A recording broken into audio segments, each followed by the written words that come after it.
उद्धव ठाकरे यांचे पगारी संपादक संजय राऊत यांनी भारतीय जनता पार्टीवर टीका केलेली आहे। खरं तर मला वंदनीय बाळासाहेब ठाकरे यांचा एक प्रसंग आठवतो।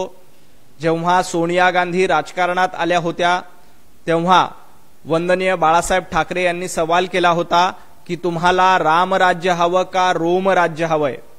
आज तोच सवाल पुन्हा एकदा विचारण्याची वेळ आली आहे।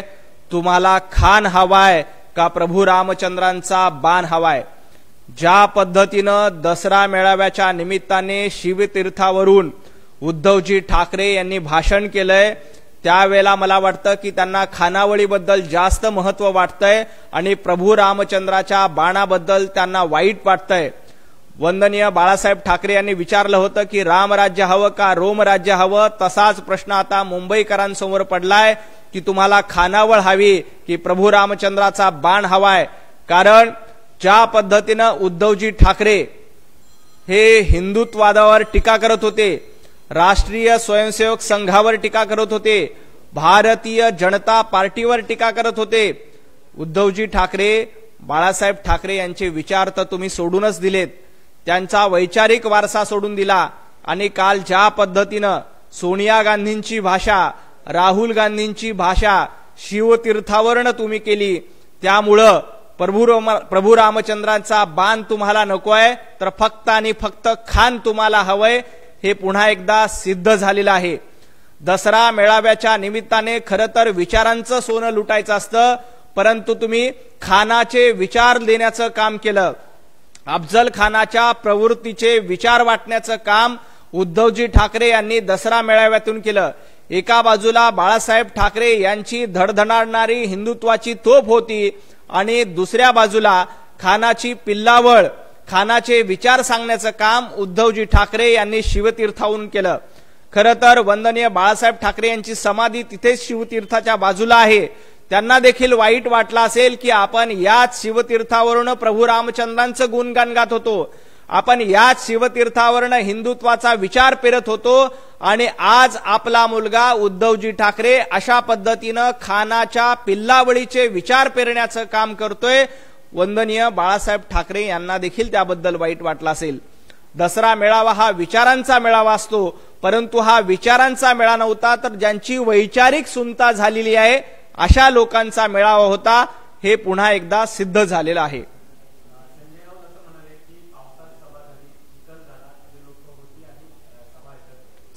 पगारी संपादक संजय राऊत यांनी चिखलाबद्दल बोलूच नाही। विचारांचा चिखल करण्याचं काम तुम्ही शिवतीर्थावर केलं, परंतु इतिहास असा आहे जेव्हा जेव्हा अशा पद्धतीनं वैचारिक चिखल मासतो तेव्हा कमळाचा उदय होतो, तेव्हा कमळ निश्चितपणे फुलतं।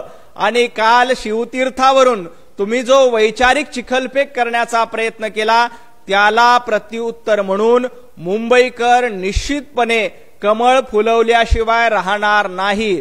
तुमचं वैचारिक दारिद्र्य, तुमची वैचारिक चिखलफेक काल दसरा मेळाव्याच्या निमित्ताने बघितली आणि पगारी संपादक संजय राऊत यांनी जे वैचारिक चिखलफेक करण्याचं काम केलं त्यांना देखील जनता उत्तर देणार आहे। ते उत्तर असेल कमळ फुलवून।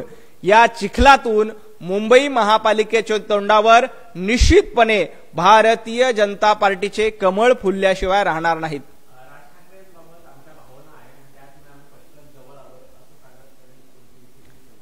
सन्माननीय राज ठाकरे यांच्याबद्दलच्या तुमच्या भावना काय होत्या ह्या विधानसभेच्या निवडणुकीला दिसल्या। राज ठाकरे यांचे पुत्र अमित ठाकरे यांना पराभव करताना तुमच्या भावना कुठे गेल्या होत्या? अमितजी ठाकरे यांचा पराभव तुमच्या पक्षाने केला होता, तेव्हा राज ठाकरेंबद्दल तुम्हाला प्रेम नव्हतं, तेव्हा राज ठाकरेंबद्दल तुमची जवळीक नव्हती। तुम्ही म्हणताय की आम्ही पटकन जवळ आलो, हे पटकन म्हणजे जवळपास 16 वर्ष लागले। आणि संजय राऊत तुम्ही काय सांगतायत की बाजूचं शिवतीर्थ आपलं आहे। जर राज ठाकरे यांना तुम्ही आपलं म्हटलं असतं तर दुसरं शिवतीर्थ बांधण्याची वेळच आली नसती। संजय राऊत तुमच्यामुळे दुसरं शिवतीर्थ बांधण्याची वेळ आली, उद्धवजी ठाकरेंमुळे दुसरं शिवतीर्थ बांधण्याची वेळ आली आणि तुमच्यामुळे अमित ठाकरे यांचा पराभव झाला। तुम्हाला राज ठाकरे यांच्याबद्दल प्रेम असतं तर ज्या पद्धतीनं वरळीमध्ये पहिल्यांदा आदित्य ठाकरे निवडणूक लढत होते, राज ठाकरे यांनी उमेदवार दिला नाही, तुम्ही तेवढी देखील दानत राज ठाकरे यांच्याबद्दल ठेवली नाही की अमित ठाकरे निवडणूक लढतायत तर आपण उमेदवार नको देऊया. तुमच्या उमेदवारानं अमितजी ठाकरे यांचा पराभव केला. तुमच्यामुळे राज ठाकरे यांना दुसरं शिवतीर्थ बांधावं लागलं आणि तुम्ही काय सांगतायत की शिवतीर्थ आम्हाला जवळ आहे. अहो, आता तुमच्यामुळे मातोश्री 2 बांधायची देखील वेळ आली.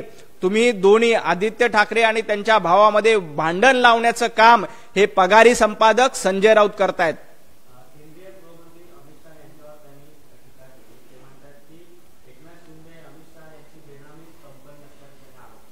खरं तर अमित भाई यांची बेनामी कंपनी काय आहे हे पगारी संपादक संजय राऊत यांनी सांगू नये. मला संजय राऊत यांना एकच सांगायचंय, तुमची उभाटा गट हा राहुल गांधी यांची उपकंपनी आहे. तुमचा उभाटा गट हा सोनिया गांधी यांची बेनामी कंपनी आहे आणि तुम्ही उभाटा गटाच्या पेरोलवर पगारी संपादक म्हणून काम करतायत. तुम्ही राहुल गांधी यांच्या पगारावर प्रवक्ते म्हणून काम करतायत. तुम्ही सोनिया गांधी यांची चाकरी करण्याचं काम करतायत. महाराष्ट्रामध्ये शिवसेना ही बाळासाहेब ठाकरे यांची सच्ची कंपनी आहे. बाळासाहेबांचे विचार पुढे चालवण्याचं काम शिवसेनेच्या माध्यमातून केलं जातं, तर उभाटा गटाच्या माध्यमातून सोनिया गांधींचे विचार, उभाटा गटाच्या माध्यमातून राहुल गांधींचे विचार आणि त्या गटाच्या मार्फत खानाची पिल्लावळ पुढे चालण्याचं काम पगारी संपादक संजय राऊत करतायत. त्यामुळे त्यांनी दुसऱ्याबद्दल बोलू नये.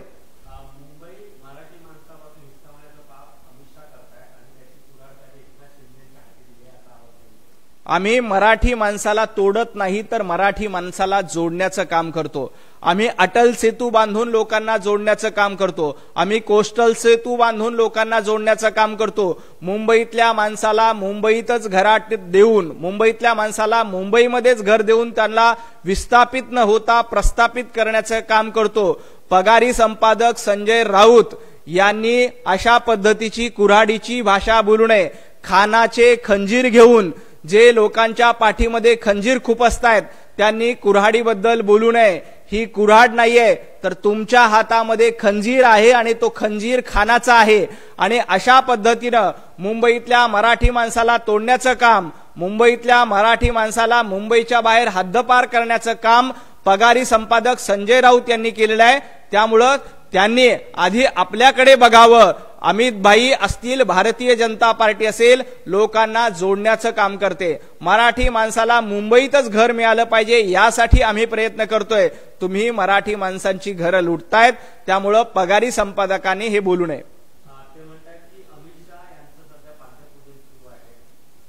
खरं तर अमित भाई हे देशाचे गृहमंत्री आहेत.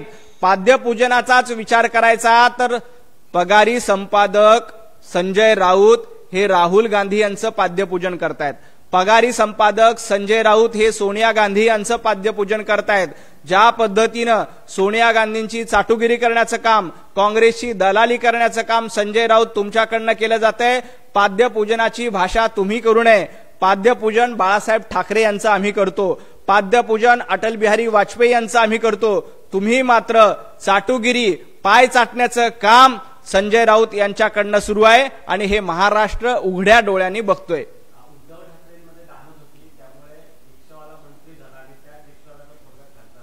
उद्धवजी ठाकरे यांची दानत काय आहे हे विधानसभेच्या निवडणुकीला बघितलं. उद्धवजी ठाकरे यांची दानत काय आहे आता दुष्काळाच्या दौऱ्यामध्ये आपण बघितलं. उद्धवजी ठाकरे दुष्काळाचे दौरे करत होते, सोबत पगारी संपादक होते. त्यावेळेला लोकांना काय म्हणत होते उद्धव ठाकरे की माझ्या हातात देण्यासारखं काही नाही. 4 वेळेला शेतकरी म्हणत होते आम्हाला काहीतरी द्या. त्यावेळेला उद्धवजी ठाकरे काय म्हणत होते, माझ्या हातामध्ये देण्यासारखं काही नाही. जेव्हापासनं यांची सत्ता गेली तेव्हापासनं त्यांची एकच कॅसेट सुरू आहे, माझ्या हातामध्ये देण्यासारखं काही नाही, माझ्या हातामध्ये देण्यासारखं काही नाही. ही तुमची दानत आहे. महाराष्ट्रानं तुमची दानत बघितली आहे. कोविडच्या काळामध्ये लोक मरत असताना तुम्ही मुंबई लुटली, तुम्ही महाराष्ट्र लुटला आणि आपले स्वतःचे खिसे भरले. कोविडच्या काळामध्ये जवळपास 800 कोटी रुपये मुख्यमंत्री सहाय्यता निधीला कोविडच्या नावावर जमा केले. त्यातली फुटकी कवडी देखील दिली नाही आणि तुम्ही काय दानतीच्या गप्पा करतायत. तुमची दानत नाहीये हे महाराष्ट्रानं बघितलंय. तुमची जर का दानत असेल तर फक्त पगारी नोकर, पगारी संपादक संजय राऊत यांना पोचण्या एवढीच तुमची दानत आहे. त्याच्या पलीकडे उभाटा गटाची दानत नाही. आणखी एक प्रश्न संजय राऊत यांनी उपस्थित केला, तो म्हणजे शिवतीर्थ आमच्या जवळच आहे आणि रिक्षावाल्यांना आम्ही मोठं केलं. अहो संजय राऊत, तुम्ही ज्या पद्धतीची भाषा करतायत, तुम्ही ज्या पद्धतीनं काल अपेक्षित असं होतं की दसरा मेळाव्याच्या माध्यमातून उद्धवजी ठाकरे हे स्वातंत्र्यवीर सावरकरांचा अपमान केल्याबद्दल राहुल गांधी यांना जाब विचारतील. उद्धवजी ठाकरे मराठी माणसाबद्दल, मराठी भाषेबद्दल अबू आझमी यांनी वक्तव्य केलं त्याबद्दल जाब विचारतील. परंतु तो जाब विचारण्याची हिंमत उद्धवजी ठाकरे आणि पगारी संपादक संजय राऊत यांची झाली नाही. स्वातंत्र्यवीर सावरकराबद्दल सातत्यानं काँग्रेसच्या पेजवरनं, काँग्रेसच्या ट्विटर अकाउंटवरनं आणि राहुल गांधी यांच्या वक्तव्यातनं सावरकरांचा अपमान होतो. खरं तर मला अपेक्षा होती की काल उद्धवजी ठाकरे सावरकरांचा अपमान केल्याबद्दल राहुल गांधी यांच्या प्रतिमेला जोडे मारतील, काँग्रेसच्या प्रतिमेला जोडे मारतील. परंतु ती जोडे मारण्याची हिंमत उद्धवजी ठाकरे तुमच्यामध्ये झाली नाही. पगारी संपादक संजय राऊत यांनी चकार शब्दाने राहुल गांधींचा निषेध केला नाही. पगारी संपादक संजय राऊत यांनी अबू आझमीचा निषेध केला नाही. जो अबू आझमी म्हणतायत की भिवंडीमध्ये मराठी कशाला पाहिजे. अहो तुम्ही या मराठीच्या मुद्द्यावर गळा काढताय, त्या मराठीच्या मुद्द्यावर साधं बोलण्याची हिंमत तुमची झाली नाही आणि तुम्ही काय फुकाच्या गप्पा मारतायत. अशा पद्धतीनं स्वातंत्र्यवीर सावरकरांचा अपमान होत असताना, भिवंडीमध्ये मराठी माणसाचा अबू आझमी अपमान करत असताना तुम्ही दसरा मेळाव्यातनं चकार शब्द काढले नाही. तुम्हाला लाज वाटली पाहिजे. एरवी मराठी माणसाचं नाव घेता, एरवी हिंदुत्वादाचं नाव घेता, एरवी स्वातंत्र्यवीर सावरकर आमचे अभिमान आहे असं सांगता आणि काँग्रेस जेव्हा स्वातंत्र्यवीर सावरकरांचा अपमान करतो तेव्हा काँग्रेसबद्दल दसरा मेळाव्यातनं चकार शब्द काढत नाहीत. आणि कालचा दसरा मेळावा म्हणजे फ्लॉप शो होता. ज्या पद्धतीनं कालच्या दसरा मेळाव्यामध्ये लोकांची गर्दी नव्हती, मुंबईकरांनी कालच्या दसरा मेळाव्याकडे पाठ फिरवली. काल आपण बघितलं की लोक खुर्च्या घेऊन खाली बसले होते, दुसरी खुर्ची लोकांच्या डोक्यावर होती. दोन दोन खुर्च्या घेऊन एक माणूस होता तरी खुर्च्या रिकाम्या आम्ही बघितल्या. अशा पद्धतीची तुमची अवस्था का झाली तर तुम्ही स्वातंत्र्यवीर सावरकरांचा अपमान करणाऱ्यांच्या सोबत बसलाय. तुमच्या खुर्च्या रिकाम्या क्या होत्या कारण तुम्ही हिंदुत्ववाद सोडला. तुमच्या सभेला गर्दी का झाली नाही तर तुम्ही वंदनीय बाळासाहेब ठाकरे यांचे विचार सोडले आणि ज्या ठिकाणी बाळासाहेब ठाकरे रामराज्य म्हणत होते तिथं तुम्ही खानाच्या पिल्लावळीचा उदो उदो करायला लागलाय. त्यामुळं तुमच्या पक्षाची ही अवस्था झाली आहे. एका बाजूला लोक खुर्चीवर बसत होते, दुसरी खुर्ची लोकांच्या डोक्यावर होती. अशा दोन दोन खुर्च्या गेल्यानंतर देखील शिवतीर्थावर मोठ्या प्रमाणात रिकाम्या खुर्च्याचं दर्शन महाराष्ट्राला झालं आणि टोमणे मारण्याचं काम उद्धवजी ठाकरे यांनी केलं. या टोमण्याचा बदला येणाऱ्या महापालिका निवडणुकीत मुंबईकर घेतील. ते तुम्ही वैचारिक चिखलपेक केली, त्यातनं कमळ निश्चितपणे उगवेल.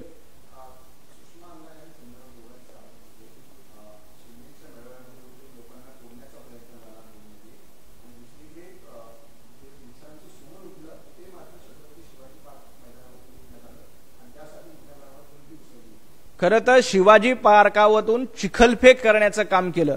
ही चिखलफेक हिंदुत्वावर होती.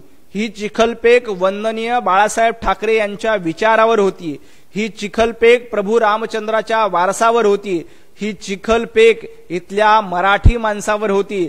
शिवाजी पार्कातून, शिवतीर्थावरून ज्या पद्धतीनं चिखलफेक करण्याचं काम केलंय ते महाराष्ट्रानं बघितलंय आणि या चिखलफेकीतून कमळ उगवल्याशिवाय राहणार नाही.